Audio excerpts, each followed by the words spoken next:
Hi everyone, and welcome to Thrive's monthly mental health webinar. My name's Sophie and I run social media for Thrive and help run these webinars. Firstly, please excuse any background noise and the fish and stuffed duck behind me. I'm out of the office today and I'm in a secluded corner before I host a social media workshop after this. But yes, thank you so much for joining. I know it is the summer holidays and I think quite a few people are away at the moment, so your time spent with us is very much appreciated. These webinars are designed to give you tools and lessons to take away with you to help yourself and others.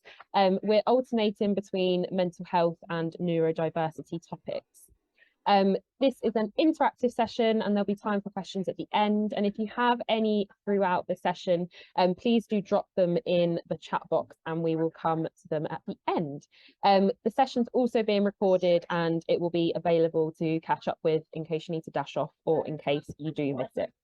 First things first, this month we are joined by the lovely Joni-Rae Anderson, who will be talking to us all about the links between mental health and creativity. I am very excited for this one. So I will let Joni take the reins and let her share her insights with you. Lovely, thank you, and thank you all for joining this afternoon. I'm really excited. This is a subject that I just love talking about. I'm just gonna pop the slides up. Hopefully you can see my slides because I quite enjoy the Thrive logo coming together. I think that just makes me so happy. And yes, to say that I'm here to talk about mental health and creativity. So why do I think that I'm the sort of person that can talk about mental health and creativity? Well, first of all, I'm a mental health first aid instructor for Thrive. I do most of the monthly courses that we do at Thrive. And I'm also someone who has a mental health diagnosis. Happy to share that I have generalized anxiety disorder. So I never call myself an expert when it comes to mental health, but I've had a lot of experience with mental health. But I'm also, I think I've always been a very creative person, but I'm also a creative professional. So I am a puppeteer and a theatre maker, and I make a lot of theatre around mental health. I'm also, and this is the best job title in the world, the resident puppeteer for CW+, which is a hospital charity that works with Chelsea and Westminster Hospital, and also, oh gosh, which Middlesex is it? It's West Middlesex University Hospital as well. So one of my jobs is to go into the wards, particularly in paediatrics, and deliver some arts activities, but also I get to do some shadow puppetry with a harpist. It's genuinely my favourite time of the week.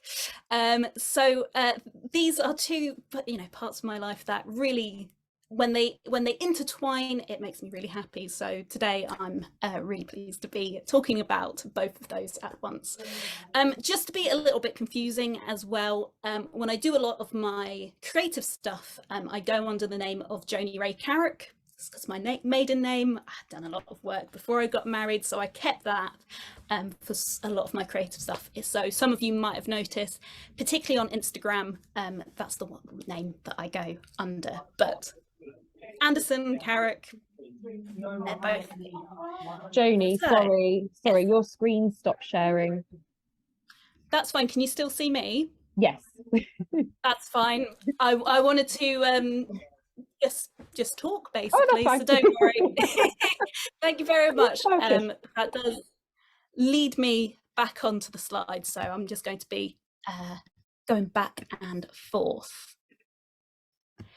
It's because I once got a bit of feedback when I did a presentation that people wanted to see my face more, so I do tend to skip back and forth. But thank you, Sophie, because who knows what can happen in a virtual webinar. And I want to welcome you onto this webinar. And a big part of sort of the Thrive ethos is just to make sure that everyone feels comfortable, everyone feels safe, and really understanding that everyone is unique. And we do all have different frame of references. So I'm very much talking from my point of view, my frame of reference. So there may be things that I say that you think, oh, that doesn't work for me, and that's absolutely fine. But what I'm really hoping is some of the things that I say today will resonate with you, will make sense to you. But you know, it's something that we are always aware of, and I think there is such joy in diversity, particularly in creativity as well. Having all of that, you know, different inputs, different backgrounds together, just makes it more rich and more fuller. And also, as we said already today, if you want to ask any questions, please do pop them in the chat, and I will really excuse me, really try and save some time for it, because I could definitely just talk all day. But your well-being is important. My role is to make sure that you're being looked after as well. You can opt in and opt out of any of the chat, and also you can leave at any time. I'm not going to be offended. Please do, if anything, if for whatever reason. But I am going to be talking about mental health and creativity. And a really important thing, particularly with mental health, is creativity is a protective factor. So you might know about risk factors, so things that increase our risk of developing mental ill health, but also things that hinder recovery. Well, creativity has been found to be a protective factor. So this decreases our risk of our mental health becoming poor or developing ill mental health, and it also aids in recovery when people have had experience of poor mental health. Being creative, engaging in other people's creativity, so going to the theatre, going to see some music, going to a workshop, sort of engaging with culture, really does boost our mental health and our well-being, and it helps to develop our resilience as well. But I think it's worth asking, you know, what is creativity? Because I'm going to be talking about that a lot. And I just wanted to make sure that we were all on the same page, because I think creativity sometimes, I don't know, I had to look this up to define it. I couldn't say this is exactly what creativity is. And as someone who I describe myself as creative, it was really useful to go, right, actually, what is it? So I found this, I think it was a California University website, because I literally put it into Google, what is creativity? But luckily I had a very academic result for that. So this is from Human Motivation by Robert E. Franken.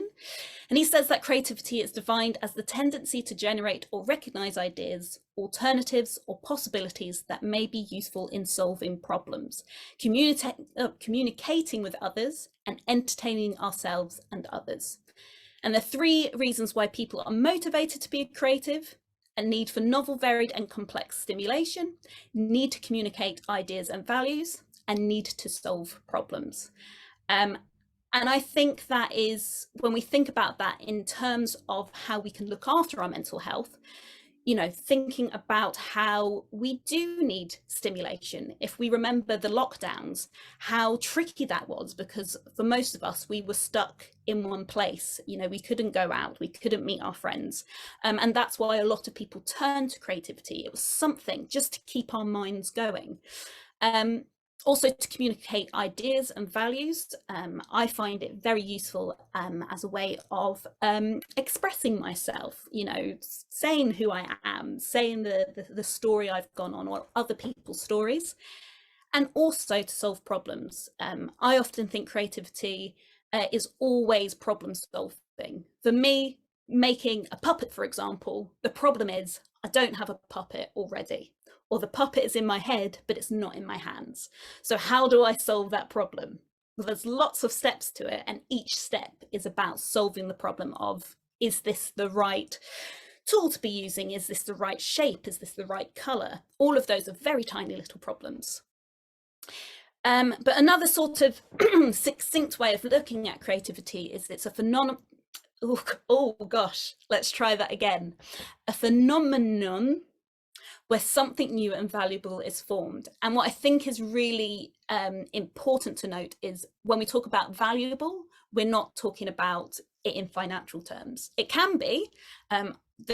There are things that I make that are valuable to someone and someone gives me money, but it's also valuable in the sense of what does it do for other people? What does it do for yourselves?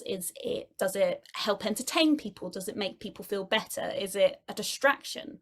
What is it, and how is that valuable? And I believe that everyone is creative. I believe it's a real part of being human. If you think you're not creative, or you're not sure where your creativity sort of lies, I believe creativity is when you're cooking something, or even like diverting from a recipe, or if you wear makeup, wearing makeup, or if you are arranging your bookcase or organizing things, or what choices you make when you're getting dressed in the morning. I think all of those are little practices in creativity. So I think it's really important when we think, oh, well, I don't think I'm very creative because I'm not very good at drawing, for example.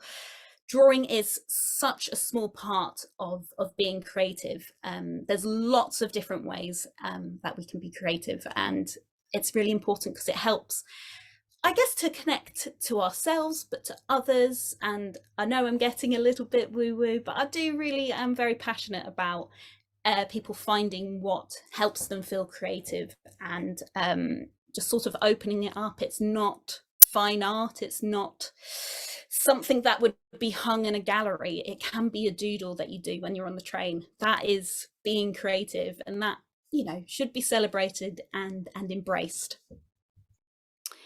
But sort of, you know, just to sum up some of those thoughts, creativity helps us to solve problems. Oh gosh, I've done that wrong. Problem solves. Fair enough. Sometimes we make mistakes, and that's fine, and I'll be talking about that later. It helps us to express ourselves and new ideas, but it also helps us to express old ideas too in different ways. Nothing is original. There's no original ideas. They've all happened, you know, thousands and thousands of years ago. So that's why you can have the same version of, say, A Midsummer Night's Dream by William Shakespeare. You see that being played all the time, almost every year, but it's about how do you do that differently? How can you put your own spin on it? So it's also about thinking what's old, how can we express that in a new way? So how does our creativity help us look after our mental health?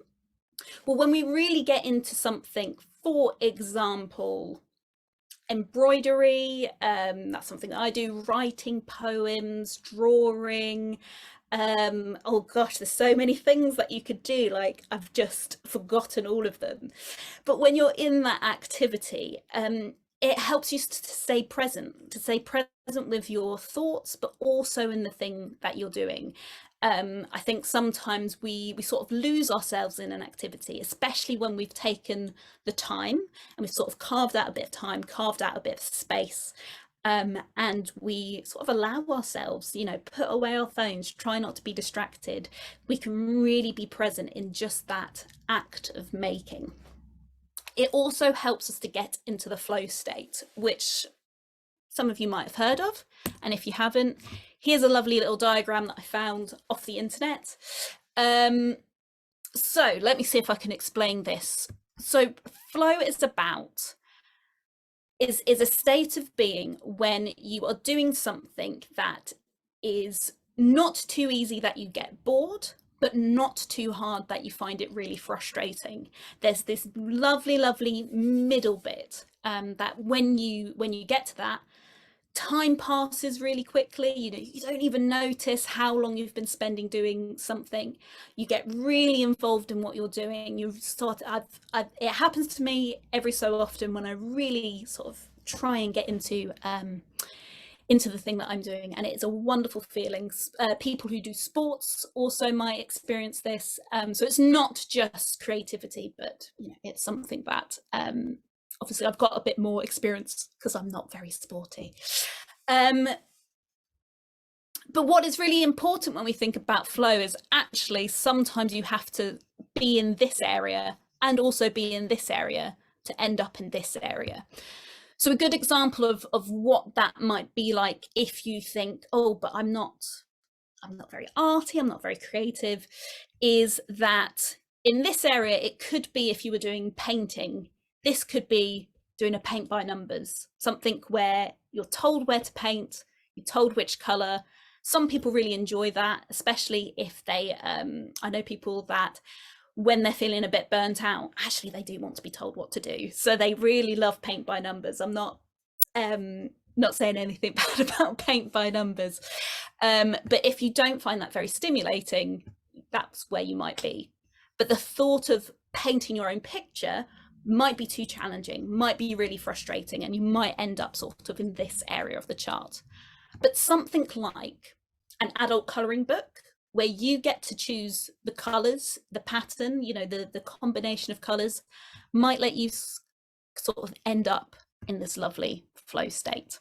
But how else does creativity help us? It helps us to express difficult emotions, so anger, fear, frustration, punk music, that sort of music.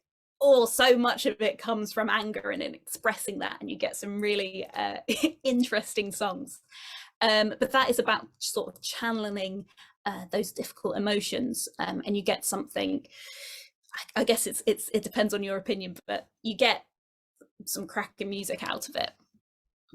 It's also helps us distraction. If we're feeling sad, if we're feeling fear, anger, you can sort of distract yourself from those feelings as well, because sometimes those feelings can be quite overwhelming. It also creates community. I've got a brilliant little WhatsApp group of 3 of my best friends, and we just talk about what we're doing creatively. Not a word, I just made it up. That's creativity for you. But yeah, what we're doing, but also we help each other out when we're finding things difficult. And I love having that community with me.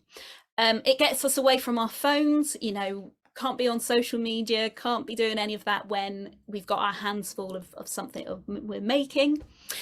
But it helps us to embrace a positive relationship with technology as well, because if you are a musician, if you are a digital artist, you will be using digital means to create that work of art. And so, it's about a powerful tool that sort of brings some good, brings some new and valuable things.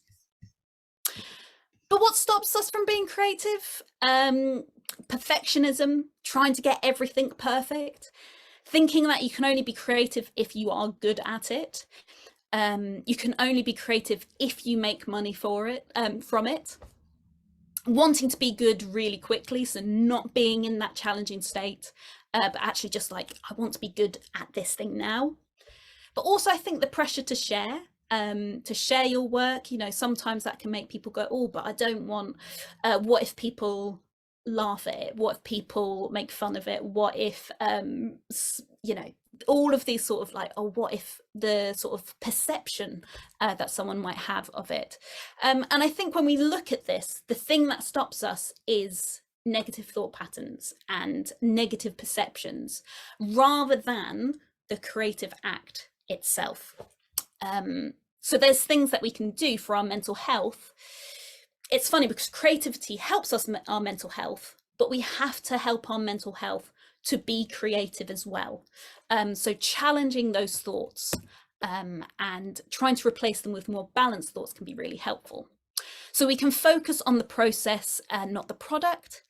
We can start by starting small and building a habit, drawing a picture every day, trying something new every day. We can embrace that actually being creative involves learning and really kind of accepting that. I have a thing, I don't even know how to describe it, but it's called an Arduino. It's like a bit of computing technology, and basically I just want it to make it to do some lights and some puppets basically, and I know it's going to be a huge learning curve, but I'm accepting that that is part of it. But embracing mistakes, I did that one on purpose, and failures, but also thinking that failure is feedback, is ways, you know, it's way of sort of understanding what we can learn from it. Embracing frustration, but not getting caught up in it, because it will be frustrating, and that's absolutely fine. I think this is my favorite. This is from Austin Kleon, who is an amazing artist.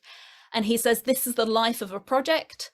This is the best idea ever. Okay, this is harder than I thought. This is going to take some work. This sucks and it's boring. The dark night of the soul. And then it will be good enough to finish, and I'll learn something for next time. It's done and it sucks, but it's not as bad as I thought. And sometimes that's just what projects are. But sometimes you might go to a point where you go, oh, actually, I really love this. And that's my favorite part of being creative. But also ways of sort of tackling some of these negative feelings is making something just for yourself and not for other people. You don't need to share it. It's just for you, or you don't need to make money from it. So I do embroidery, and I'm never going to sell it because it takes too long to do, but it's just for me. But I've chosen with my theatre making and my puppetry, that's the thing that I will sort of pursue sort of monetary wise, but I try to keep some creative things just for myself. But it's also creating for other people, making gifts. I love making gifts for my friends, and that can sort of get me out of the headspace of this has got to be good for everyone. No, actually, this is something that I can sort of pour my love into and give to my friend.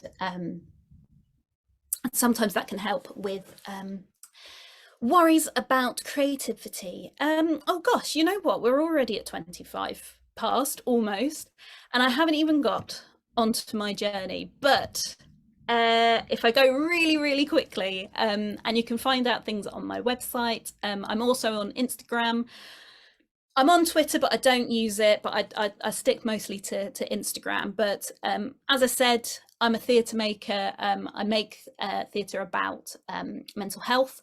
I had a show, Do You Mind, which I did about, oh gosh, 7 years ago, maybe longer than that, which is all about my generalized anxiety disorder. Because I could sit here and I could say, generalized anxiety disorder is an anxiety disorder. These are the symptoms. This is the way that it affects me. Or can I show you? Can I take what is up here and sort of give it to you, show you it? And I think that's, again, what's so good about creativity and mental health is it's a way of taking what is a really personal, hidden, inside experience and going, here it is. And it's out here, and it's in the open. I am working on something new, which is going to be about recovery, and it's something that I'm hoping to stream. So if you're interested in theatre, interested in watching stream theatre, you know, follow me, whatever. There's so much other stuff that I've done, but the beauty of having built up a practice around creativity and around mental health is the way that I can then help other people.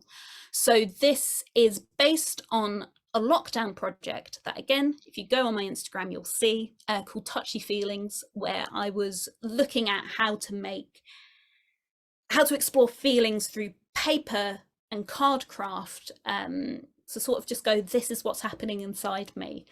And I've been able to take these into the hospital, Chelsea and Westminster Hospital, and here are some examples from some paediatric patients. So you can see we've got happiness, which feels like bees in the tummy, and then this was called complicated, and these are meant to represent the good emotions, but also the difficult emotions as well.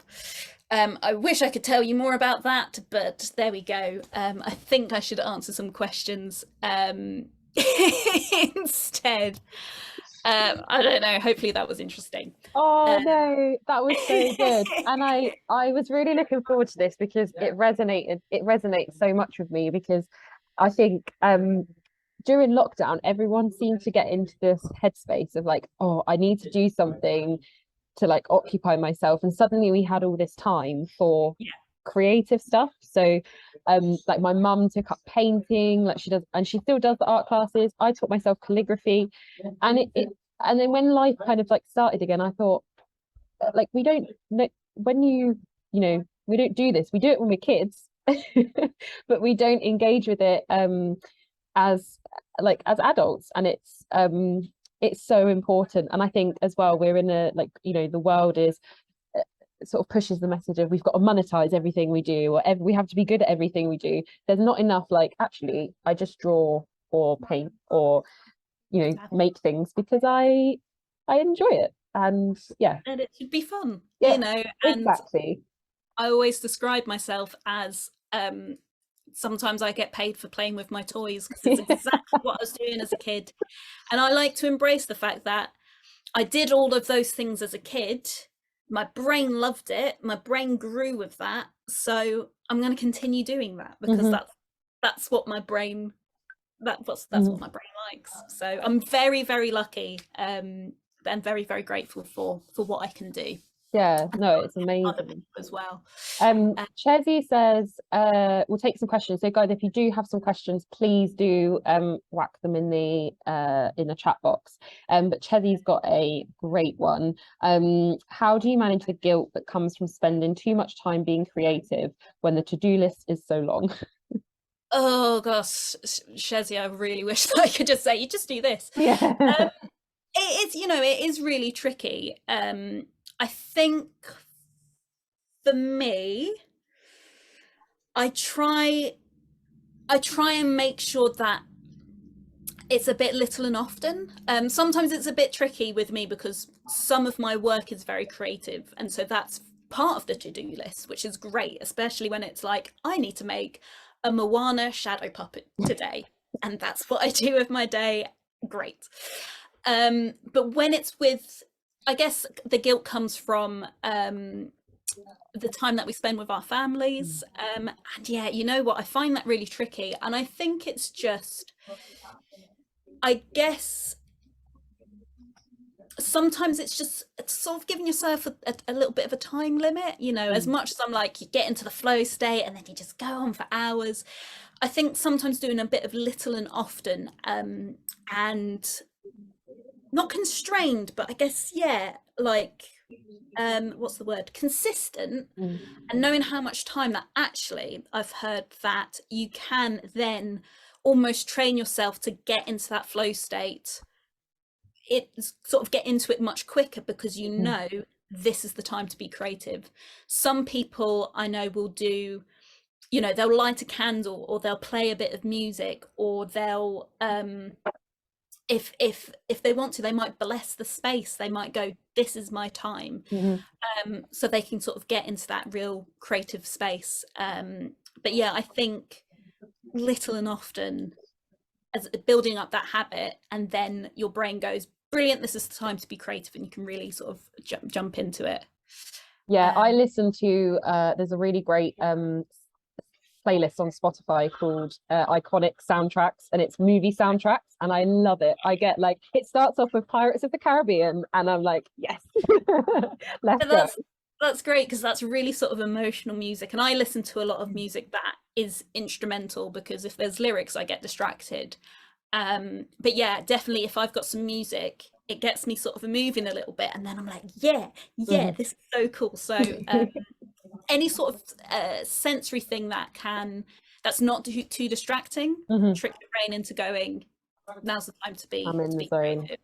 Yeah. I'm gonna I've got a question from Simon, but I'm gonna skip to Mo's one, because this kind of carries on from what we were just saying, and it links to a question I also had as well, about how we can prioritize that little and often, so that we can make sure it happens when life gets in the way. And that kind of leads into something that I'd like to ask about, how we can, those of us who maybe don't have as jobs that are as creative, like where we could work that little and often into our day.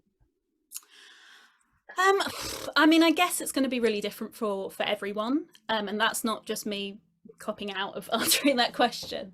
But I guess I think it's I guess it's just a bit of trial and error. It's finding what works for you. I have a friend who wakes up half an hour earlier than she has to, because then she's got time to write. So she does it right at the beginning, because that's helpful. Then it's like, I've done it.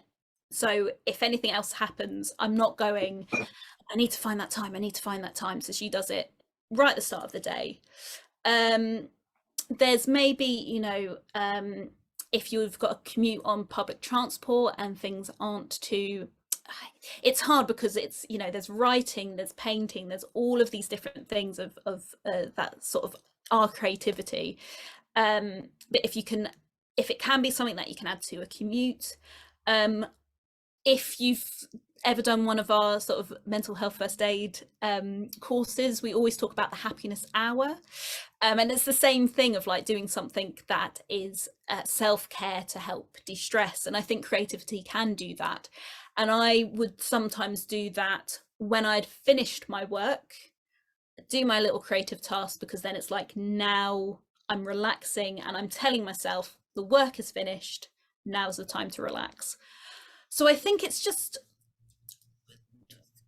it's kind of finding where your energy is. I know that people often talk about time management, but look up something called energy management, because I think that's particularly good for people who struggle with their mental health or are neurodivergent. Is instead of going, this is the time that I do it, it's kind of checking in when you are, you know, most energetic, if that's what you want to sort of put into your creativity, or when you sort of feel yourself, right, I'm having a bit of a slump, let me do something creative to help me go bump. I know that I am at my most creative in the morning, so I try and prioritize the real sort of thinky, makey stuff, or at least I try to, because sometimes I find it very difficult, and I find, you know, I get guilty too. I'm not saying that I know all the answers, because I get it wrong all the time, but my intentions and my advice are always very good. And that, you know, I think it's just figuring out what energy you want to put into your creativity and figuring out where you get that in the day. And again, little and often, to build up that habit, and then sort of explore if you can extend it, I guess. No, I love that. And I think it also might be worth to see if there's any like art classes or anything around you, if that's something you're interested in, because I find that doing activities with friends or making it a social thing as well can be really fun. There's loads of like painting workshops and stuff in the area now, which is like, I love doing them. And Simon, his final question from Simon, which is a nice one to end on. How old were you when you made your first puppet, and do you still have it? So the first proper puppet I made, because I can't really remember sort of any sort of childhood puppets I made, but I think I was quite interested. I had a lot of Beanie Babies that I would play with, and that, you know, that's puppetry, basically playing with your Beanie Babies. But the first puppet I made was in university. It was a baby. It was a rubbish puppet, but it kind of worked because it was a very fragile little baby. And one of my friends took it and used it for a show. I lent it to her, and then she gave it away to the person. Didn't really ask me, but that's okay. I've the second one I think I made as a monkey, and it's on my shelf at the moment, and I'm too small to go and get it. But gosh, I don't know if this might be a bit awkward, but maybe if I just show you, this is my room. And there you go. There are some puppets. Oh, please ignore the mattress over there. Yeah, that's some of my puppets. I love that's where it. the magic happens. A very creative space. That's what I always tell my partner when he tells me that my desk is messy. I'm like, it's creativity. And this was after I tied it up today. Love it. Dear. Well, anyway, thank you so much, Joni. That has been a really interesting session, and thank you so much to everyone who has joined it. Our next webinar will be on the last Wednesday in September, and I can't off the top of my head remember what date that is, but the topic is going to be ADHD and money, which is going to be a very interesting topic for sure, and we will send the registration link out via email as well. It's the 28th of September. Perfect. I've got a slide that has that on. Brilliant. Oh, thank you, Simon. Yeah, so Wednesday, 28th of September, we'll send this recording to everyone along with the link to register for the next one. And thank you again for joining, and massive thank you to Joanie for a brilliant session, and enjoy the rest of your Wednesday, guys. Yeah, take care, everyone. Thank you.